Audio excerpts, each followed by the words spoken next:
Gonna need a gap filler.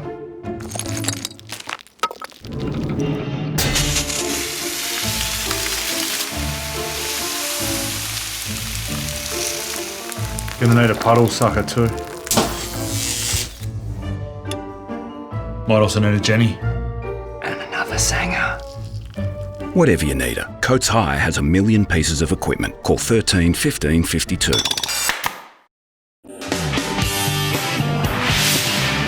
Simple solution. Just stick the driver's helmet in the fridge. Now when Bradley or John stick their helmets on initially, they feel fantastic.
The grid. Focus on Craig Lowndes. All trouble for Paul Morris. Greg Rust. Yeah, I can tell you, Matty, that the team here have worked frantically in between the last race and this one. A full engine and gearbox change. Paul Sepranich at the front of the car, directing Paul out now into pit lane, but he will start this one from the pits. All right, mate, thank you. So that makes 32 on the grid, 1 in pit lane. And Paul Morris labours his way up to his starting position. As usual, there was a bit of hard work on between the heats as we look at Marcos Ambrose. Pretty happy with his car and to some extent had one of the easiest passes he'll ever have to deal with Scafie missing that gear. Garth Tander's car was, in his words, just perfect. He didn't touch anything, but they did change the gearbox. He said it was notchy going into 4th gear. I had a chat to both Mark Scaife and Marcos Ambrose just before we got this race underway. Said to both of them, tell me about your start plan. Marcus said to me, I'm calm. I don't do anything until the lights go. I don't focus on anything until I'm in 2nd gear, then I have a look around. Scafie said to me, it's frantic in there, everything's going on. You want to make sure that you've got 100 out of 100 things right. You can just feel the tension inside the cockpit because there's no question that these two cars are matched for speed. Driver ability is pretty much neck and neck, of course. They've got the hunger. They're tied on points, 126. We've got a green flag. That means in 5 seconds the lights will go out and the race will be on. Ambrose and Scaife at the front row of the grid. Tander and Bright between them. It is neck and neck for the first 10, 20, 50 metres. Down to turn 1. Crunch time. Ambrose is holding on. Scaife is stuck out on the right. Bright goes really wide. And Ambrose shoots through. Tander. Scaife was held up high. He raced Ambrose all the way to the corner, but that became a perfect invitation for Garth Tander, who moves up a spot. Richards is up to 4th as well in car 11, and Kelly's been turned hard into the wall. That will be huge damage to the right-hand side of that car. Very likely to prompt a safety car. Ripped a wheel off the car as well. Heavy contact for Kelly. We hope he's okay. Big jolt for Todd Kelly. He's okay. He's too okay. That was him onto the radio, back to the Holden Racing Team, and the marshals are straight there. Big impact. And a few gingerly steps for Todd Kelly. 7th in race 1, 24th in race 2. And now a shake of the head. Mark Larkham also caught up in that drama. Yellow flags, safety car out onto the circuit. Let's have a look up the back of the pack here. And what has happened, you can't really, actually it could be that Lowndes and Kelly made contact. But it's so difficult, masked by so many cars. This is the in-car of the start. The race to the first corner. Ambrose outbrakes Scaife a little bit. It puts Scaife just high and wide. It was enough for Tander to come through the inside. There he is, a little kiss of the doors. And then Richards tucks in behind there as well. It's a good start for him. It's going to take a little while for these cars to be cleaned up. This will put them in safety car limp mode for a little while everybody settles down and has a think about it. This is the view from Mark Scaife's car. Little jolt of the car under the gear change, and then there's Marcus. Because he's on the inside line, he's just a bit better positioned at that critical point where they're applying the brakes, and there you see Tander go through to second. Ideally, Mark would have wanted to be further to the left to get the slightly cleaner track. And HRT, the frustrated and concerned that one of their cars has had a huge accident. Todd Kelly racing for Kmart was 4th overall last year at Hidden Valley, this time for HRT. He's going to slide considerably down the list, putting his look at that. second best qualifying performance of the year to be. Look at that damage, here. Matthew, just that car there, the whole wheel hub assembly, it's ripped suspension components out, and on the other side of that car is where all the damage is. There's Paul Morris exiting the pit lane. They may have taken the opportunity to continue to do more rectification work. Remember, Paul started from the pit lane. Greg? Well, Neil, I don't think the clutch settings were quite right. They came in, Paul was having difficulty selecting gears when he was trying to leave pit lane to begin with. They've come in, made a couple of adjustments very quickly and sent him straight back out. Hopefully it's cured.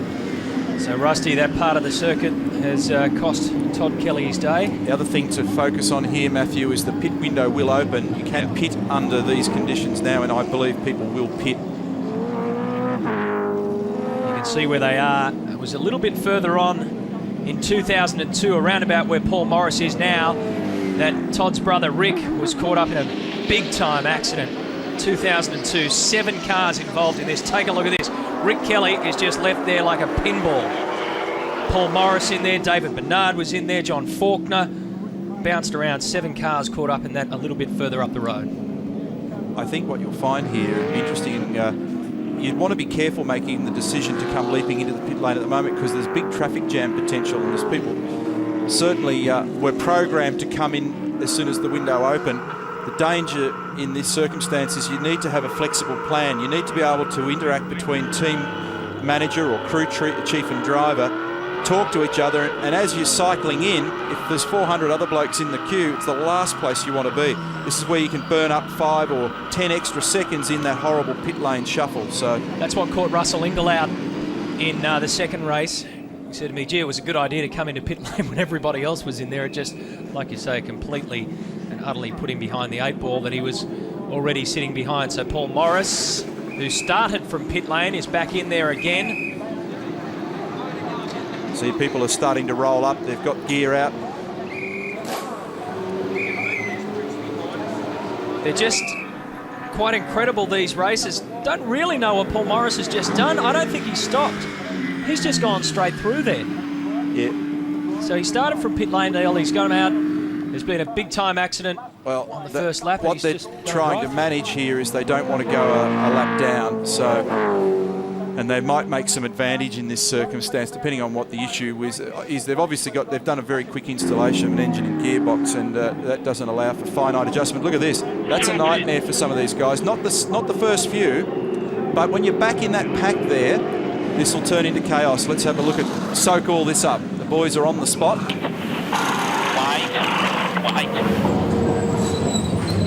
This is bedlam down here, guys. I can't begin to tell you, both Kmart cars have come in. They're all line astern. Cameron McConville we're with at the moment. The Lansvale team have 2 green tyres up their sleeve, which they're going to stick down the right-hand side of Cameron McConville's car. What happened? He had a fire in the airbox during qualifying, got very little laps in, and they've saved some green tyres, but it is full on down here in pit lane at the moment. What's happened? We've got Murphy has come out a great beneficiary of that stop. Darryl.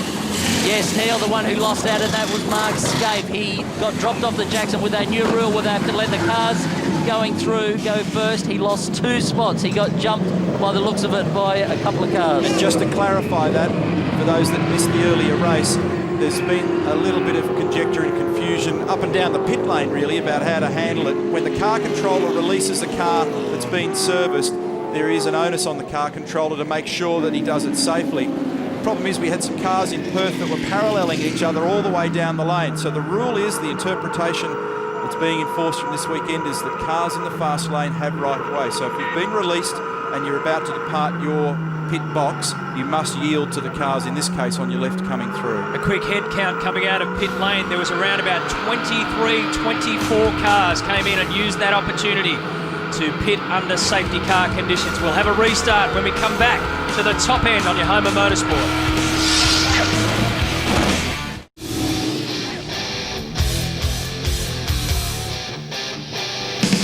They just look so menacing when they're out on the track, but almost 1.5 tons of a mangled mess makes Todd Kelly's car just look like a toy car at the moment. It's heading back. HRT now has a one-man assault for this race. Understand the lights have gone out. Yes, they have on the safety car. There's only one man now who hasn't completed his pit stop while we're in the break. The other guys all started to dive in, but Dean Canto in car 66 hasn't. So he is the leader on the road, but corrected leaders are all lined up behind him. Marcos Ambrose, Greg Murphy was a big winner in that pit lane shuffle. He's now second, and he started 5th. Garth Tander was a bit of a loser. He dropped back down to 6th position on corrected. And remember, he started 3rd, and the dramas just continue for Paul Morris, who's making his 70th career start here this weekend. Canto finally cycles through this compulsory pit stop, he's going to be absolutely at the tail of the train, so pretty disastrous for him. With the whole field corked up behind him, so green flag, we're racing again. Another restart. Over 1 kilometre long this main straight. Something went flying off, a little bit of debris off to the right-hand side of the track. Oh, nervous energy. So much of it taking around turn 1. The blue chips on your PlayStation 2 race course show that they've all pitted except Canto. Scaife made a good move there and snuck up the inside. Oh, look at this. Murphy looking for space. Canto getting assaulted. An awkward spot here for Dean Canto, and Murphy decides, after what he learnt from the earlier race, not to have himself out hung wide there. So he dropped back in behind to make sure he covered the inside line. Remember, it was Tander that passed Murphy in that earlier race when Murphy was hanging out wide there. Garth Tander's done a bit of muscling in throughout the afternoon. Muscled in on Murphy in race 2 and muscled in on Mark Scaife at the start of race 3. Look at the gap that Ambrose is now making while everybody else is freighted up there behind Canto. It's a perilous position to be in for Dean Canto. He's stuck right in the middle. Murphy positions to get to the inside, and I think he's made it stick, yes. So that releases Murphy, and it's Bright, and then Scaife. Then Tander, then Richards, Simon Wills. There's Jason Barguana going through, Cameron McConville. Somebody going wide. Oh, that's one of the Kmart cars, so that'd be young Rick Kelly. And there's big panel damage on one of the Orcon cars, and Rick joins his brother Tom as a spectator. At least he's got all 4 wheels on his car at the conclusion of that, and more aggravation here up at turn 4. And this is Mark Noski, and I think it's Paul Wheel in the Team Brock car. I just wonder how much debris was left on the track when Rick Kelly got tangled up in his incident, because something fairly substantial fell off one of the cars. A 111.2 on lap 7 for Marcos Ambrose, but this will be the real one to have a crack at, because he's got clean road. 9.9 for Ambrose. He made 2 tenths on Murphy that lap, 10.1. Here comes Scaife looking at the inside of Bright. And as you pointed out quite correctly before there, Matthew, the Tander was the one that after starting from position 3 and getting a pretty reasonable start was obviously dropped time in that pit stop. They're the adjusted points after race 2. Jason Bright still leads the championships. Stephen Richards is still second. Marcos Ambrose is in 3rd position. So not much of a change. Quite extraordinary to think that the championship lead is being held by a man who's yet to win a race or around this season. I think somebody crunched a few numbers and put last year's point system into play for this year and had Marcos Ambrose about 120 points ahead. But the point spread is much tighter for 2003. Big dip there as they come down to turn 10 as we take a look at Mark Scaife in position 4. In front of him, his ex-teammate, Jason Bright. 9.8 that time for Ambrose, so he's still enjoying margin. 10 flat for Murphy, 10 flat for Bright, 10 flat for Scaife.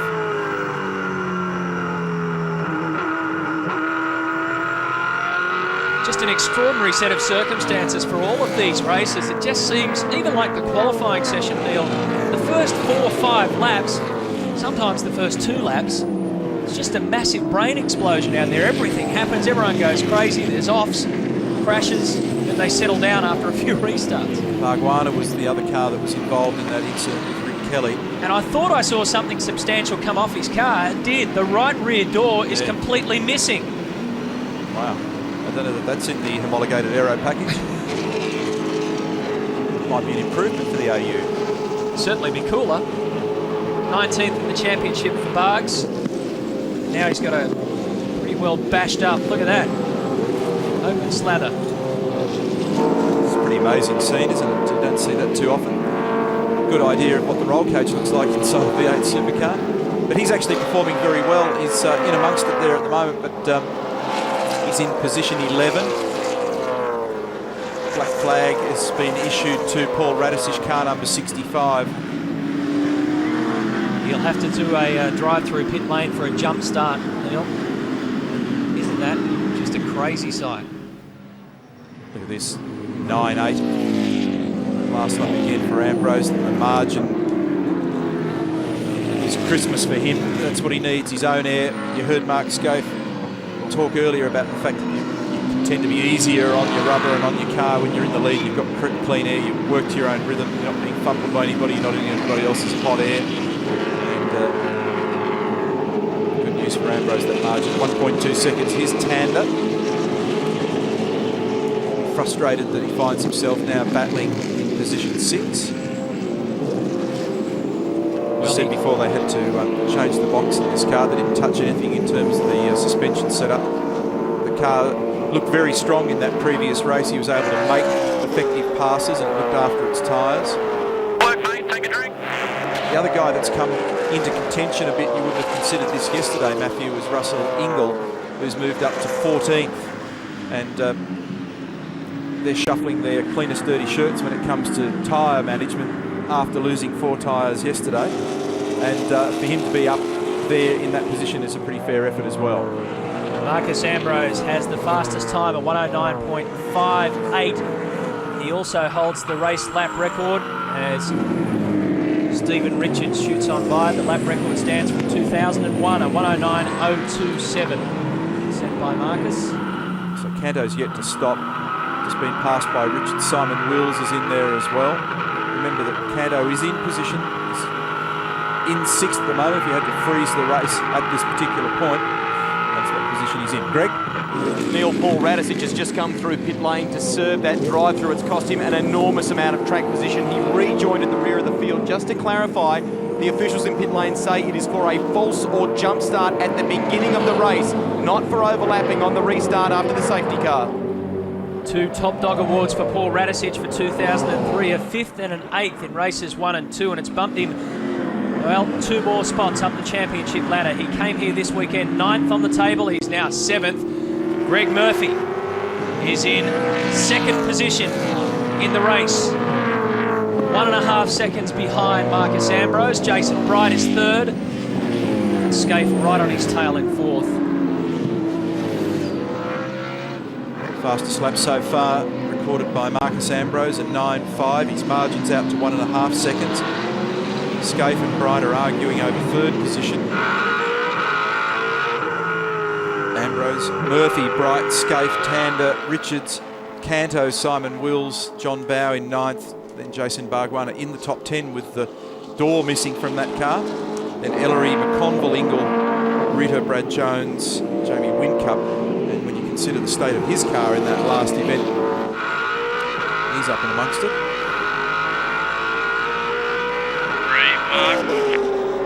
Both of these men have 2 pole positions here at Hidden Valley.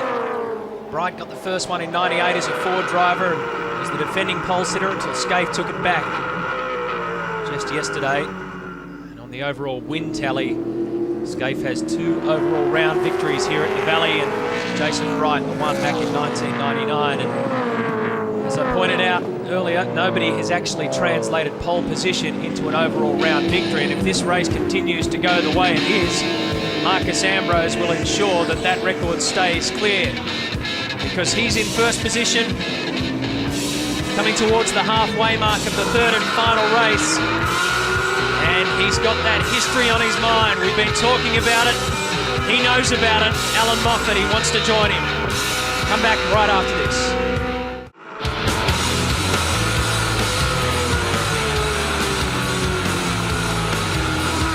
So tight, so close. The battle for third position. Mark Scaife is so close to Jason Bright, he can feel that third position. The battle's been raging while we've been in the break. Up to turn 4. Scaife's got a little bit more strength late in the stop, and certainly in the early part of the turn-in. Has a look up the inside at the Valley and sneaks it in there. At the end of the day, Bright just yielded at the critical moment. Scaife to third. Bright back to 4th. And you can just see there the HRT Mobile starting to pull away. This man is in second position, Greg Murphy. 2.1 seconds behind, that's what it looks like. 2 seconds between him and the blue car in front. PlayStation 2 race score can recap it for you. Murphy's made up 3 spots since the start. That's actually a back marker in the way there, so 2 seconds is even further than what we thought. Good move from Russell Ingle. He's up 7 positions to be inside the top 10. Yeah, that's a fair comeback, isn't it? So they're sort of stringing the field out here now, and Marcos Ambrose is the man responsible for it, because he's just pulling it further and further away. 2.2 seconds is the gap between first and second. Scaife is a couple of seconds behind Greg Murphy. And then Bright and Tander make up the top 5. I think Tander's marched up ahead of Bright now as well, just looking at that. So that's a couple of positions that Jason Bright has surrendered in the space of the last couple of laps. Let's get down to Greg Rust in pit lane. Greg? Well, Matthew, you were talking about Garth Tander here. It's been a bit of an expensive day as far as the Gary Rogers team is concerned for his teammate, Jamie Whincup. Those of you that followed our coverage of the last race, have a look at this. Jamie had quite a big shunt with the tyre wall. This is the steering rack that came off car 33. You can see the damage on it. It's actually bent this end of the steering rack and broken the tyre rod end in the process. The expense bill keeps going. We go to the upright here. You can see the way the shock absorber is just broken completely away from it. And of course, all of this doesn't take into account panel work and man hours that have been required to fix car 33. They got him out there, but there's a fair bit of work being done by the boys. That's the pulled umbrella parked on the side there, Rusty. And the rust bucket is starting to get a little bit fuller and fuller. There's a spare door somewhere around there, Rusty, that Jason Bargwanna is looking for if you want to throw that in the bucket Safety as well. car. Safety car, because Paul Dumbrell's race is over. He's over the tyre wall. And some fairly intense damage to the front right. So the Audi safety car has been called upon once again on lap 20. It's a get out of jail card for Mark Scaife. And, you know, Marcus got a terrific break there when Canto was mixed up in that pack. What's happened here? Look. Oh, I can tell you what's happened here. He's run into the back of somebody, damaged the radiator, and it's fried itself. And what you're seeing there now is the end result of engine running with no water, or certainly pretty darn hot.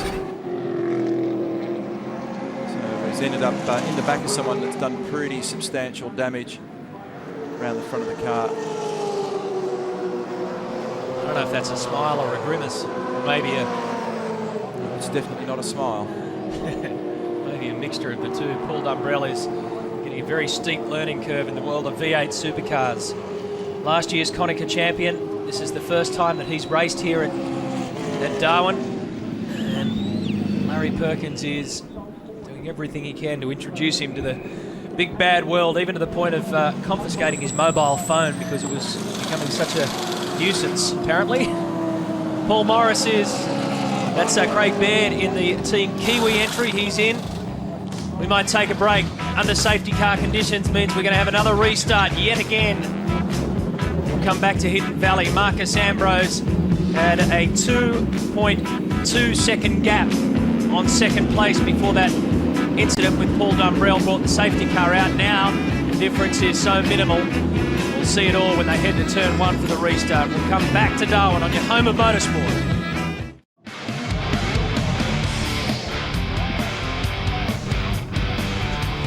A long, hot afternoon is ready to come to an end. With 11 laps left, the lights are out on the Audi safety car, and that means we'll have a rolling restart ready to go. 35 degrees outside. The average cabin temperature about 46, but Neil, when you are charging full tilt and all of a sudden you start slowing down at 80 k's an hour, things starting to cook even worse for a while there, wouldn't they? Well, several things happen. The heat soaked back through the floor from the pipes and everything under the car is just horrendous, and you've got time to think about it, which is even a bigger problem. So this will be interesting. It's now bunched the field back up. The safety car lights are out. He'll peel off, which he's done. The Audi goes into the pit lane. Ambrose is away. The first three are all in sync with each other. They actually pulled a little gap there because Tander can't pass until he gets alongside that start-finish line area. Pass, I mean, by actually coming up alongside Noski. No change at the top of the field. Ambrose, Murphy and Scaife go through cleanly. Tander in 4th position. Almost impact there for Stephen Richards. He had to take evasive action to the left-hand side of the track. Look at Jamie Whincup. He's moved up 17 positions. Not bad effort for a car that was completely and utterly shattered at the end of race 2. Always looking at the back of that pack there, there was a bit of chaos on the way into turn 4. Lots of people with rear brakes locked. Single file around the horseshoe that is turn 5. Good time to take a little bit of a lock-up for Greg Murphy. He'll know that Scaife is ready to pounce. Check out the order of appearance as they come across the control line after the first flying lap. It doesn't look as though too many people have shuffled around, certainly not in the top 3. Over they go. Ambrose, 1:11.26. Jason Richards was shuffling down the order there. He was one of the reasons why there were people ducking and weaving at the back of the pack. And someone's actually right across on the full dirty side of the road there. This is Whincup and Lowndes side by side into one. One of the shell cars in there as well. I think it's Max. Whoa. There's contact there too. Contact on the way down, contact on the way out between Lowndes and Jamie Whincup. In the end, Whincup gives up that position. So that's the battle for 15th and 16th. Garth Tander has received a drive-through penalty for overtaking before the control line. So exactly what you were talking about, Cromley. Yeah, I could sort of, it was difficult from the angle that we had of that, but it was running through my mind as he did it. I was sort of thinking, no. And it may not even necessarily be for passing. It could be for overlapping. You're not allowed to actually pull out and run alongside at all. But of course, Tander would have been wanting to get on with it because the 3 lead guys got such a good jump. Car 7, Rodney Forbes, turn around there at the turn 5 hairpin. It's just the front angle of it. It digs up a little bit more dirt, rejoins the race. This is the fight between Whincup and Craig Lowndes. Now they touch each other there, so that's one. You see Jamie's gone to the inside to cover, and then Craig's then just jammed it up the inside, grabbed the gas pedal, got track position back from him, and got him again. In terms of the championship, David Bernard's day appears to be over. he was shortchanged a bit in the first stop there. Yeah, he got it going. That's a bit weird. And he actually had to sit and wait in that round of pit stops. And there was a bit of a kerfuffle on the radio about track position and priority there. He's well down the order at the moment, and obviously the problem where you've got a car that starts and stops for whatever reason, you need a bigger problem. Remember, FPR have got 3 cars running out there. Here's Russell Ingall. Just a quick word on the championship. If they finish in this order, Jason Bright will still lead the championship after round 6. Stephen Richards will still be second. And even if Marcos Ambrose wins here, which will make it 4 straight wins out of 6, he'll be 3rd on the championship ladder. Leaves you scratching your head. The championship point score. Another incident down here at turn 4. Greg Ritter in the 00 car. Spun around and nothing too major to speak of. Let's get down to pit lane. Darryl Beattie. I'm down here with Todd Kelly. Todd, any inlight into what happened with that incident earlier with you? No, I didn't see any of it. I was just, first corner, trying to stay out of trouble for the long race ahead. And all I remember was coming out of turn 1, the car was in a straight line, and somebody just hit me and put me straight into the wall. How are you as far as your body goes? It was a pretty big hit.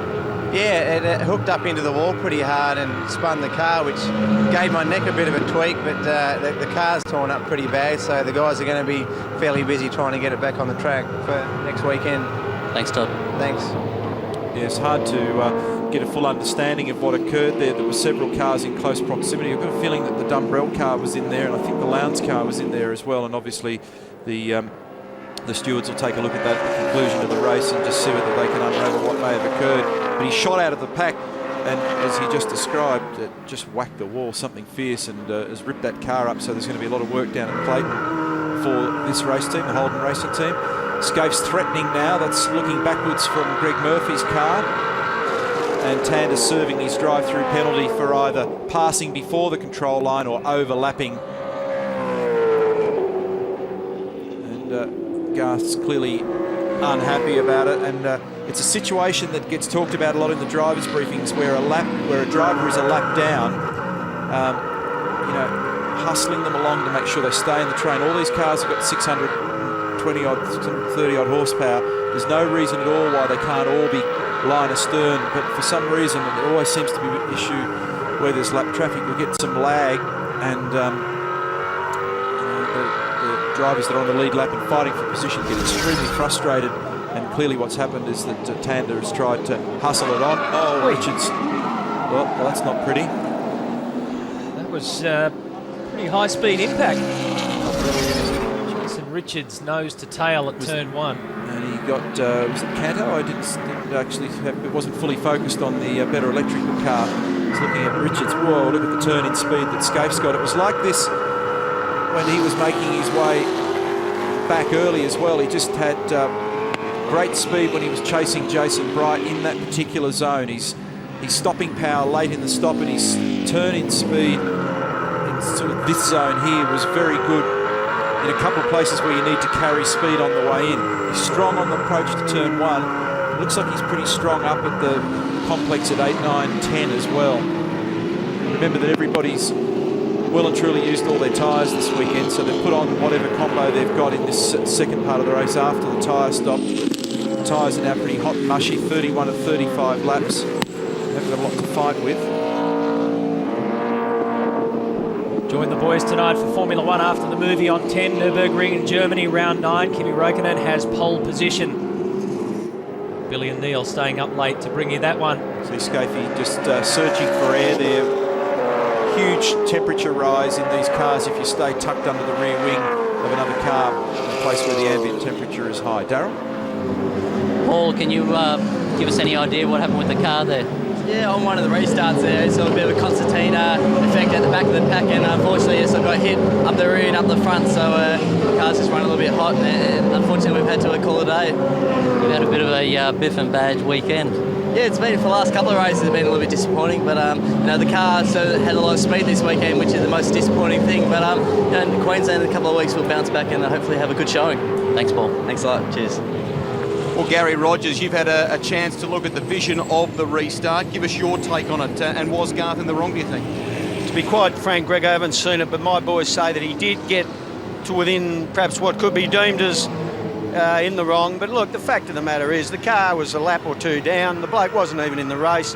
The people have come to see a race. I mean, something has to be done about these people, the rules. It's not right. You know, we'll cop it and we'll move on. But I mean, something does have to be done because people out there have paid their money and it really makes a sham of the whole thing. Geez, while Gary Rogers was talking, Craig Lowndes almost leapt through our TV screens. You're watching the rear here of, must be Jamie Wincup's car. No, it couldn't be. It's Stephen Johnson Back to looking Stephen backwards Johnson, from yeah. Stevie, and Lowndes has got pace in some areas, so CL's kind of monstering him at the moment, but he's struggling in a couple of others. And they're all in a pretty angry pack here. So he's real quick here. It's a little bit like Mark Scape. He's got pace right in this particular zone in turn one. So maybe not quite getting off the corners quite as well. And certainly Stephen was a little bit stronger coming onto the front straight. Craig Lowndes won the first ever race held here in 1998, but overall in the rounds he hasn't finished better than 7th. A little bit of a bogey track for Craig Lowndes. Here's Cameron McConville having a fight with the three-door mobile of Jason Bargwanna.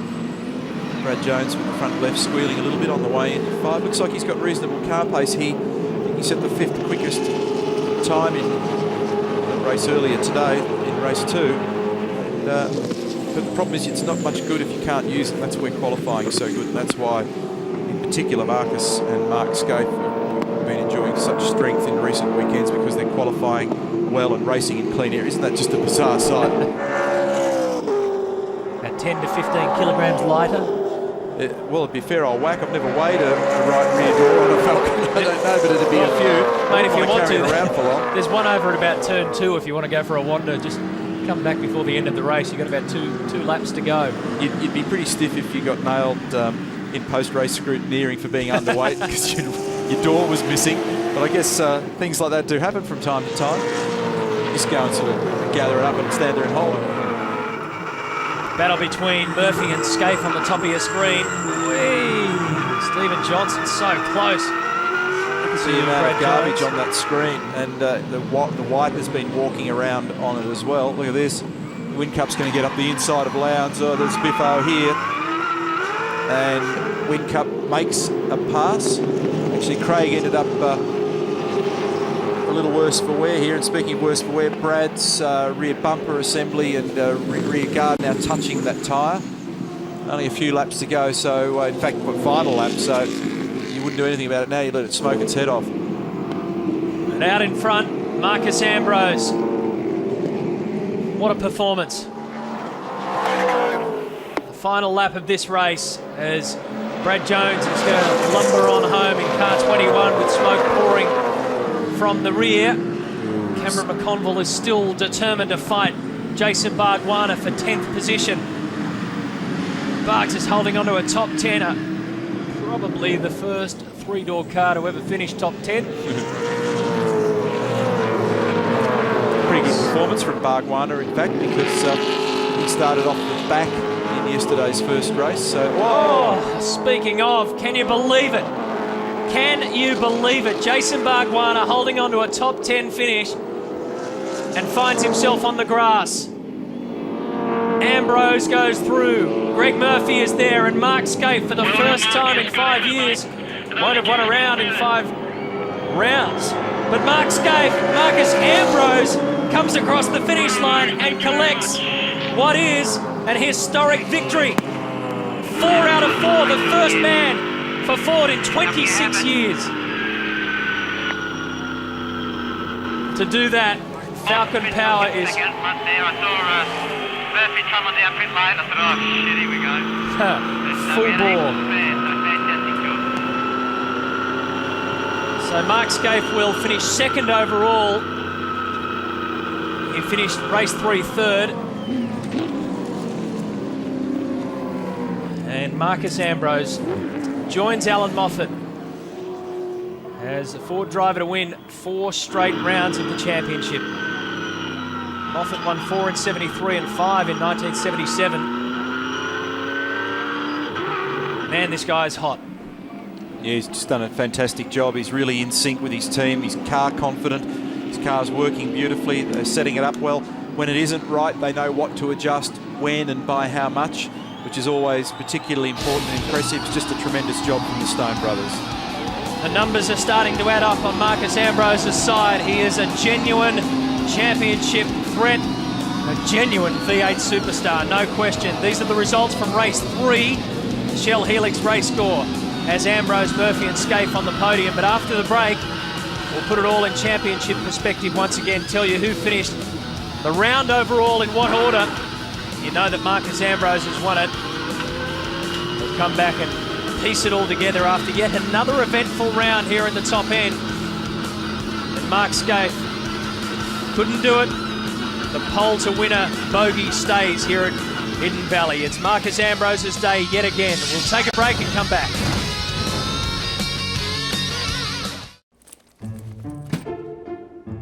Gonna need a gap filler.